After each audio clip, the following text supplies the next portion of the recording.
Kaila. How are you doing today? I'm great. How are you? Awesome. This is DIY Review, where we take tutorials off the internet and we review them for you and let you know if it's worth it or not to give it a try. Today we are going to be going over a photography technique. So it's not an actual product that has been built or made off of a tutorial, and it's called the invisible black background. Yeah, it's a bit of a tongue twister. So why don't you tell us a little bit about it? Okay, so this guy, Glenn Dewis Photography, he does these pictures. If you want to go ahead and cue the video. Hi folks, Glenn here. You may remember a while back now I wrote a tutorial on my website called the invisible black background. I've had lots of questions coming in, so I thought it'd be useful to record a video tutorial to show how we do it. Take a picture of him, but I don't want to see him on the back of my screen. I want it to be completely black. So now I want to light Gary, and this is the simple part. So basically, on a sunny day, you can take pictures and have a complete black backdrop in it. All you have to do is you want to set your sync speed on your camera to the highest or the lowest setting for your flash, which usually is about 1/200th to 1/250th of a second. You're gonna, like during bright sunny days, I shot mine with f/22 up towards that higher point so that you can get the smallest aperture hole so that you are not letting in the light that's bouncing from the background into your camera.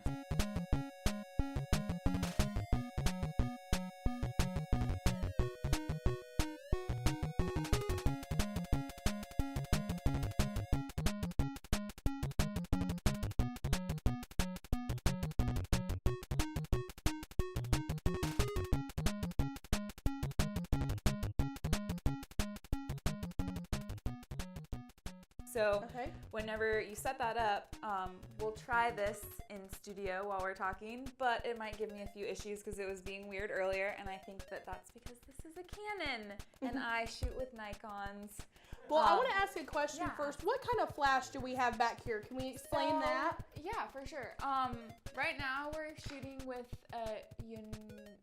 so it starts with a Y. I don't know how to pronounce it. Whatever. But this is just an off-camera flash. Just an off-camera flash. It can be the same brand as your camera. This just an off-brand, as long as it will sync without a cord, or you could even do a cord. Just watch where you step. But yeah, so you'll want to have that. In the tutorial for the guy's video, he uses the reflective umbrella, and he actually will have it turned this way towards his subject, and he lets it out like this.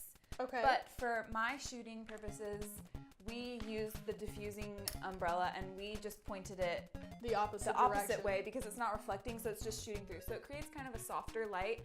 As you can see, I was shooting with my model Kara, and we came out with some really great shots.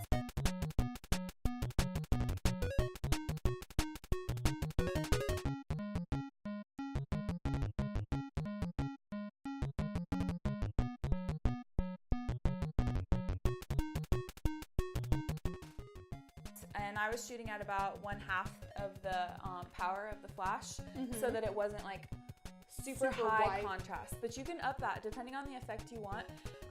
The things that I was kind of like running into with editing purposes is you want to like set your mood with this, because she was really happy, so it was hard to like get like a really great be like, oh man, that's so awesome of a picture, because she's happy, but it's like a dreary background. So it's supposed to be more for a serious photography, not necessarily portraiture. Yeah, so you can see in this one where her face is just blank, and it works better as far as like a mood that you're trying to get.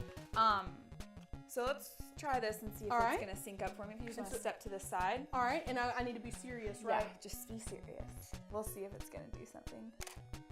And it isn't.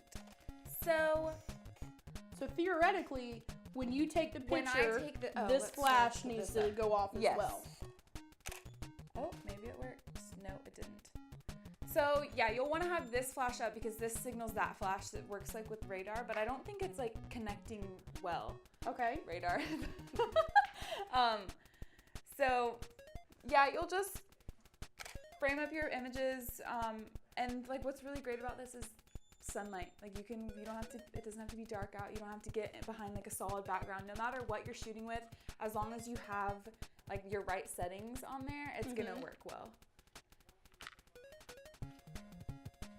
Well, if you had to take this tutorial and give it a grade, what would you give it? I'd give it an A. It's really simple, so even like a beginner photographer could totally set this up. As long as you have the right equipment for it, it's gonna come out no matter what. Well, it seems like a really great technique, and we enjoyed you practicing with us, and we'll put a few shots up on the screen of what it turned out like.